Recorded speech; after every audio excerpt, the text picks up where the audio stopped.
Bonjour, dans la Torah, on a 613 mitzvot. Il y a des mitzvot qui sont mitzvot aseh, des mitzvot positives, et il y a des mitzvot lot aseh, des mitzvot négatives.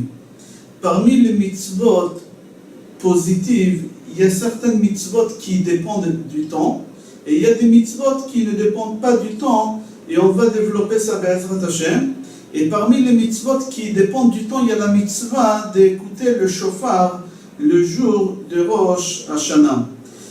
Alors, la sonnerie de shofar le jour de Rosh Hashanah, c'est une mitzvah, on dit mitzvah ta'aseh she'azman grama. C'est une mitzvah positive qu'elle dépend du temps. C'est-à-dire, si les mitzvot qu'elles dépendent du temps, on va les faire pas dans la date qu'il faut, c'est comme si on n'a rien fait. Si par exemple à Hanouka, on va prendre les 4 espèces, les loulav et les drogues, la hadas et la harava, et on va secouer, on n'a rien fait. Si le jour des Purim, on va prendre le shofar et on va sonner, on n'a rien fait. C'est une mitzvah positive qu'elle dépend du temps. Il y a un certain temps qu'on doit le faire.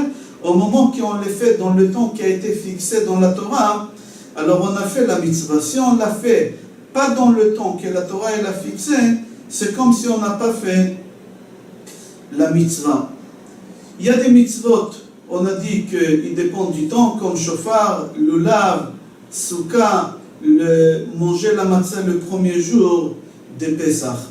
Maintenant, les mitzvot qui dépendent du temps, les mitzvot positives qui dépendent du temps, il y a certaines mitzvot, parmi ces mitzvot-là, que les femmes n'ont pas l'obligation de faire. Par exemple, les femmes n'ont pas l'obligation d'aller à la synagogue le jour de Rosh Hashanah et d'écouter le shofar.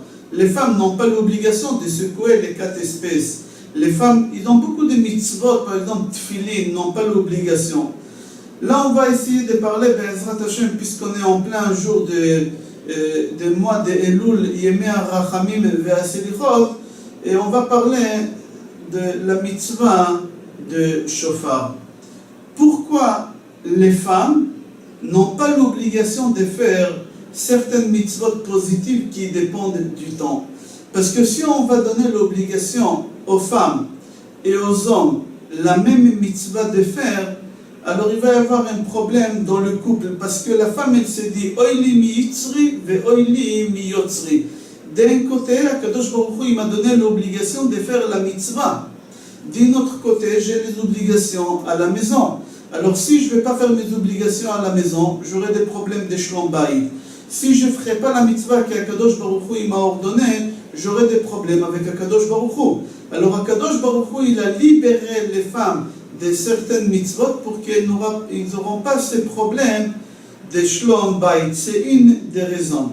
Il y a une deuxième raison pourquoi les femmes n'ont pas l'obligation de faire des mitzvot positives qui dépendent du temps, parce que Akadosh Baruch Hu il a donné aux hommes des mitzvot parce que les hommes ils ont besoin de se purifier et leur corps et leurs esprits. Alors Akadosh Baruch Hu il a donné beaucoup de mitzvot aux hommes parce qu'ils ont besoin de cette purification avec ces actes de mitzvot qu'ils font. Les femmes ils n'ont pas besoin de mitzvot pour pouvoir arriver à ce stade que les hommes ils doivent arriver. Pourquoi? Parce que les femmes déjà, au moment qu'ils viennent au monde, ils viennent avec une purification plus élevée que les hommes.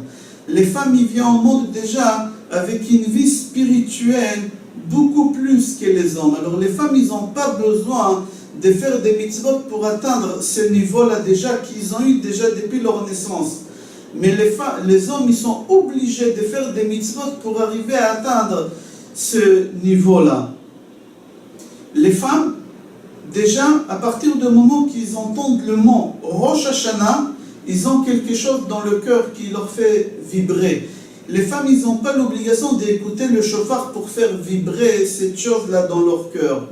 Mais les hommes, oui, ils ont besoin. Les femmes, à partir du moment qu'ils entendent Yom Adin, le jour du jugement, ils entendent le jour, déjà ils entendent le mot, le jour de Kippour, Yom Kippour, ils ont des larmes déjà qui commencent à couler des yeux. Mais les hommes, non. Les hommes, c'est beaucoup plus dur. Ils ont besoin d'aller le matin à la synagogue faire slichot, écouter le chauffard tous les matins et faire beaucoup de choses pour arriver à ce niveau-là que déjà les femmes, ils ont ce niveau-là.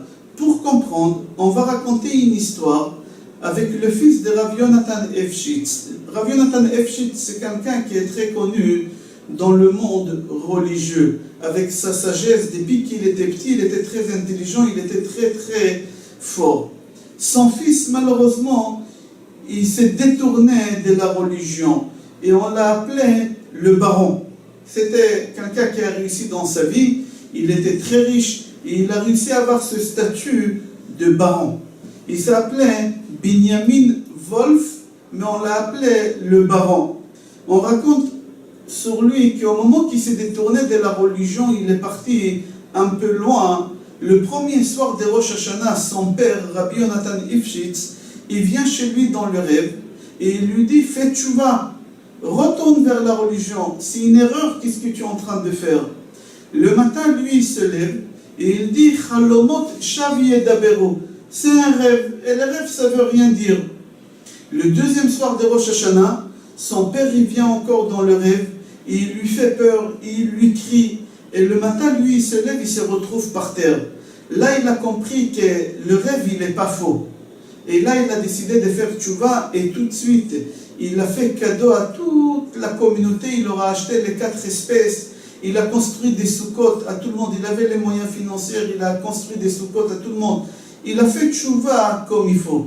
D'ici, on voit que les hommes, il faut qu'on les tape, il faut qu'on les fait tomber de leur lit pour qu'ils comprennent qu'il faut faire tchouva. C'est ça la différence qu'il y a entre les hommes et les femmes. Les hommes, ils doivent recevoir des coups pour se réveiller et s'approcher vers Akadosh Baruch Hu. Les femmes, à partir du moment qu'ils viennent, qu'ils entendent déjà le jour de Rosh Hashanah, le jour des Kippour, déjà ils ont les larmes qui font, ils coulent tout seuls de leurs yeux. Dans Tehillim, chapitre Pei Aleph, c'est marqué là-bas, Tikro b'chodesh shofar, b'keseh leyom chagenu, ki chok l'Israël hu mishpat le'Elohei Yaakov. Qu'est-ce que veut dire le mot b'keseh? On dit que, vous savez, tous les fêtes qu'on a dans la Torah, ils tombent toujours en plein lune remplie, au milieu du mois, le 15 du mois, et la lune elle est entière, elle est toute remplie. Sukkot, c'est le 15 Tishrei, la lune elle est remplie. Pesach, c'est 14 Nissan, la lune elle est remplie. Il y a une seule fête dans la Torah qu'il n'y a pas de lune. La lune elle est cachée, elle est couverte. Quand on cherche la lune, on ne la trouve pas. C'est le jour de Rosh Hashanah. C'est pour ça c'est marqué dans Tehillim, Tikro b'chodesh shofar. Sonnez le shofar. Quand est-ce? B'keseh leyom chagenu. Keseh, la chambre qui souille. Au moment que la lune elle est cachée, on ne la voit pas. C'est le jour du jugement. Ce jour-ci, vous allez sonner le shofar. C'est-à-dire la fête de Rosh Hashanah, le jour du jugement, Yom Hadin, la lune elle est cachée, on ne la voit pas. Pourquoi Kadosh Baruch Hu, il a fait en sorte que la fête de Rosh Hashanah, la fête de jugement, la lune, elle doit être cachée? Pas comme les autres fêtes qu'on voit la lune tout entière. Parce qu'il y a une halakha, c'est marqué dans la Torah, Al pishte adim yakum davar. Si on veut faire quelque chose au tribunal, on doit ramener 2 témoins, et à partir du moment qu'on a ramené 2 témoins, alors ça peut fonctionner les témoignages que vous voulez faire. Là, le jour de Rosh Hashanah, on passe devant Akadosh Baruch Hu le jour du jugement. Et là, le Satan arrive devant Akadosh Baruch Hu le jour de Rosh Hashanah, et il parle du mal de nous. Il dit à Akadosh Baruch Hu, regarde Béni Israël, qu'est-ce qu'ils ont fait cette année, ils ont fait ci et ça. L'année dernière, n'oublie pas, à Rosh Hashanah aussi, ils t'ont demandé pardon, ils se sont engagés de ne plus refaire. Regarde, ils ont fait encore cette année ça et ça. Akadosh Baruch Hu, il lui dit, tu as raison, mais pour que j'écoute, qu'est-ce que tu dis? Il y a un chok dans la Torah, il y a une loi dans la Torah qu'il faut ramener 2 témoins. Va ramener 2 témoins et je vais écouter ton témoignage. Qu'est-ce qui fait le Satan? Il va chercher ces 2 témoins. Et les 2 témoins de Satan, c'est qui? C'est la lune et le soleil. Au moment que lui, il sort pour chercher ces 2 témoins, il va trouver un seul. Qui? Le soleil. La lune, il n'y a pas de lune le jour de Rosh Hashanah. on est le premier du mois de Tishrei, la lune elle est cachée, elle est couverte. Et lui, il ne trouve pas les témoins, le deuxième témoin, alors le jour du jugement passe, et là c'est trop tard, c'est fini. Il ne peut pas ramener ces témoins. C'est pour ça qu'Kadosh Baruch Hu, il a fait en sorte que la fête de Rosh Hashanah, la fête du jugement, elle va passer le jour qu'il n'y a pas le deuxième témoin, la lune. Il y a une parabole encore qu'on dit qu'un jour il y a un roi que son meilleur ami, il a fait une erreur. Il fallait qu'il passe devant le juge. Et le roi, il savait que le juge, il est très très strict. Et il savait que son ami, il va perdre. Il va être condamné à mort. Qu'est-ce qu'il a fait le roi? Le roi, il a dit, si je vais parler avec le juge, qu'il soit clément, il ne voudra pas écouter, il ne voudra rien entendre. Il est très très carré, ce juge. Le roi, il a eu une idée. Il a dit à ce juge, regarde, tu travailles très très dur. Prends une journée de vacances, va te reposer, et après tu reprends ton travail. Le juge, il était content, il a dit merci au roi. Et il a pris une journée de vacances. Le roi, il a profité, au moment que le juge, il était en congé, il fallait prendre un remplaçant. Et le remplaçant du juge, c'était qui? C'était Dieu, c'était le roi. Alors le roi, c'est lui qui était juge pendant ces 24 heures. Il a profité tout de suite à faire passer dans cette journée-là son ami. Et là, il lui a fait gagner dans ce jugement-là.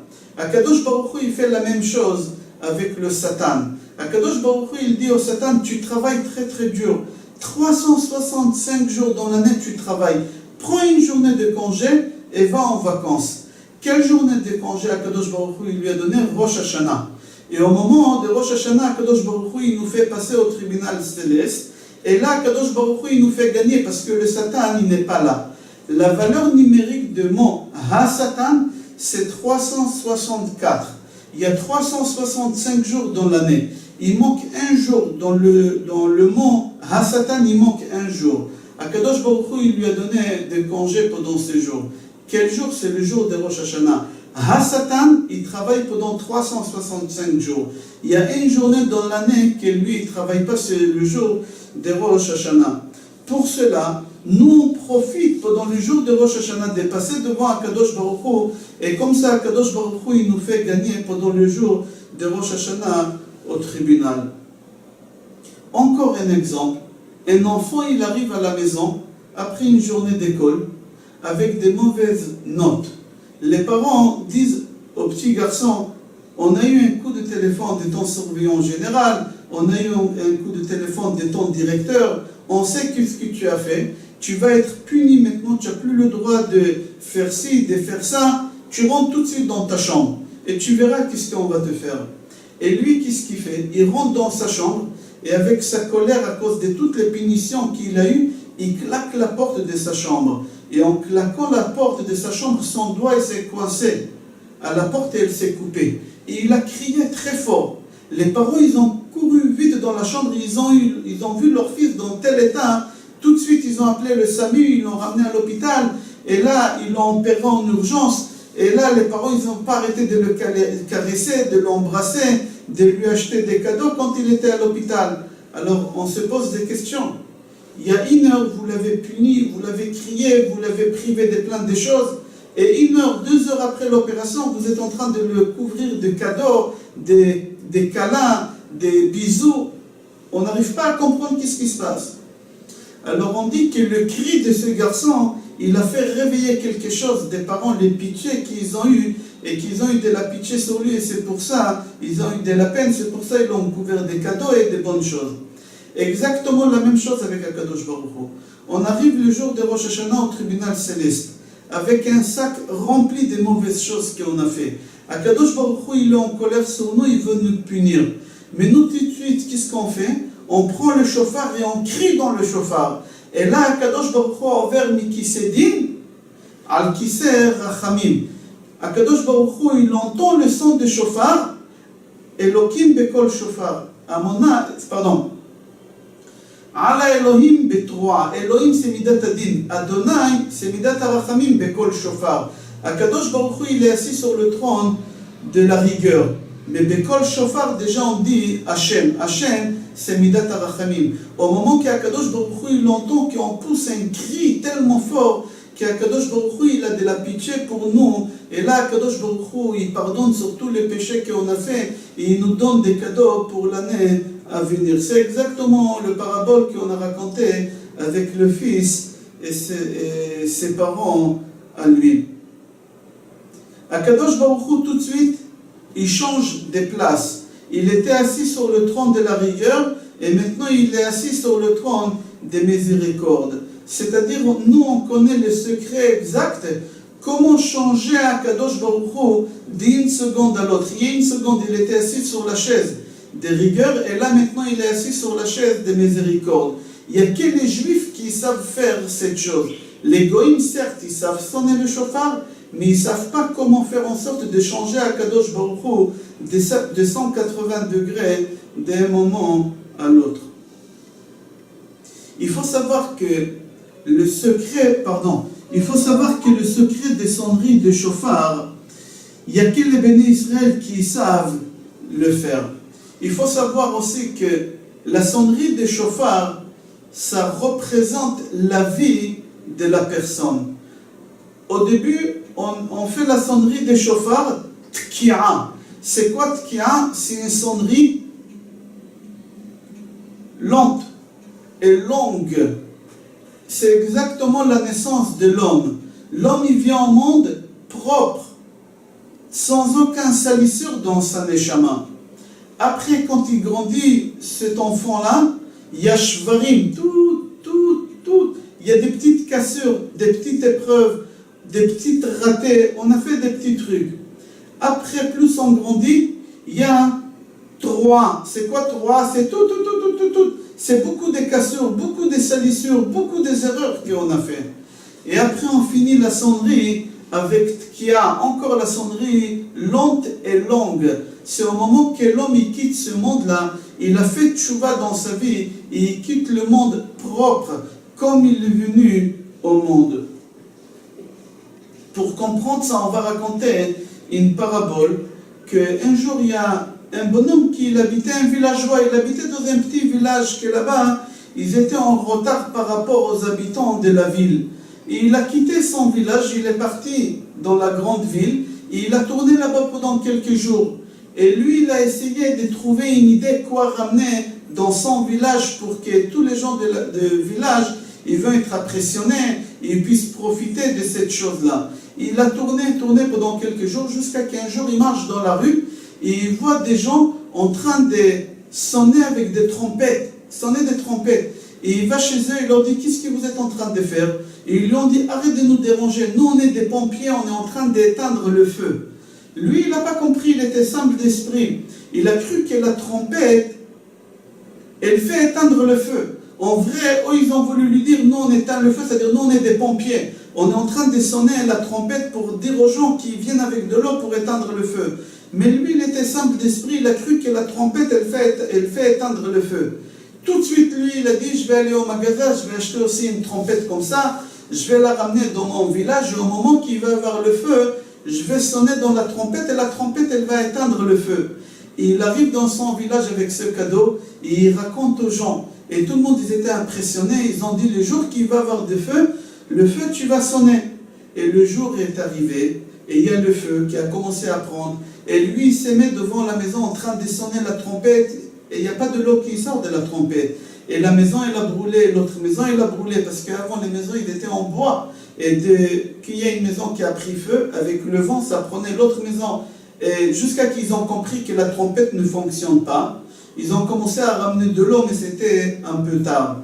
Lui, il a commencé à se mettre en colère, il a dit, demain, je vais aller à la grande ville, et je vais crier sur les vendeurs, ça ne fonctionne pas comme prévu, etc. Il arrive dans la grande ville, et il dit au vendeur, ça ne fonctionne pas comme tu m'as dit. Et là, le vendeur, il lui dit, tu es un imbécile. La trompette, elle n'éteint pas le feu. La trompette, ça fait réveiller les gens qui dorment, pour les faire réveiller, pour qu'ils ramènent de l'eau pour éteindre le feu. Mais ce n'est pas la trompette qui éteint le feu. C'est exactement la sonnerie de chauffard. On sonne le chauffard pendant tout le mois d'Elul pour nous faire réveiller, pour que nous, on fasse tchouva. c'est pas le chauffard qui va faire pardonner le péché qu'on a fait. Si nous on croit comme ça pendant tout le mois d'Elul et on ne s'améliore pas, on va arriver le jour du feu, le jour du jugement, le jour de Rosh Hashanah devant Akadosh Baruch Hu, et on n'est pas prêt. C'est pas le chauffard qui va faire réparer toutes ces choses-là. C'est à nous de nous améliorer, de faire tchouva et d'arriver devant Akadosh Baruch Hu.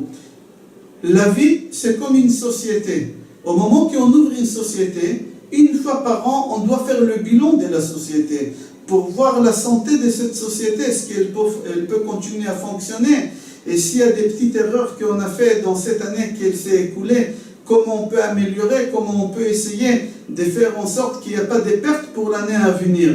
La vie de l'homme, c'est exactement la même chose. Akadosh Baruch Hu nous a ramenés au monde.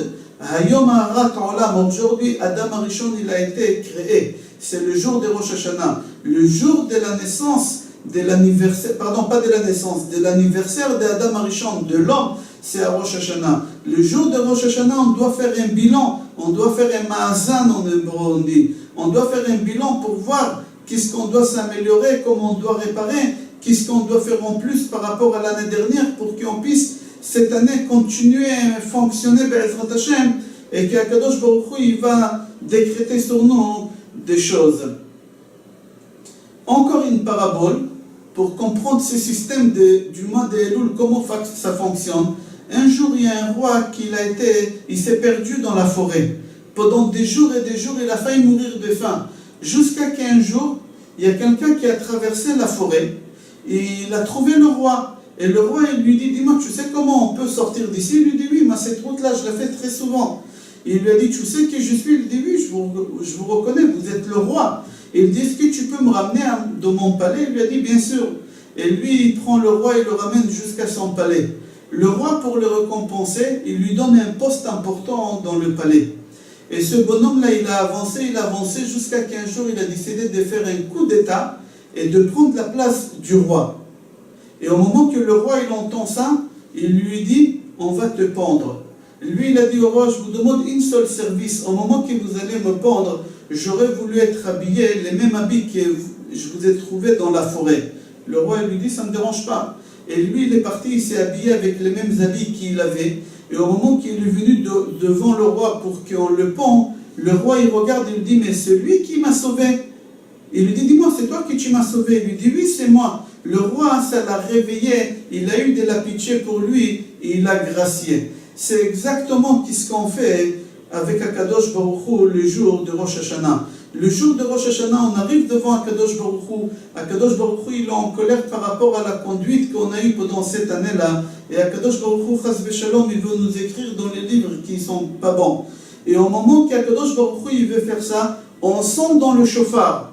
Et Akadosh Baruch Hu, ça lui rappelle qu'au moment qu'il nous a donné la Torah ici, au Mont Sinaï, personne n'a voulu accepter la Torah. Il n'y a que nous qui on a accepté la Torah. Et au moment qu'Akadosh Baruch Hu nous a donné la Torah, c'est marqué Ve'ahar Hashem.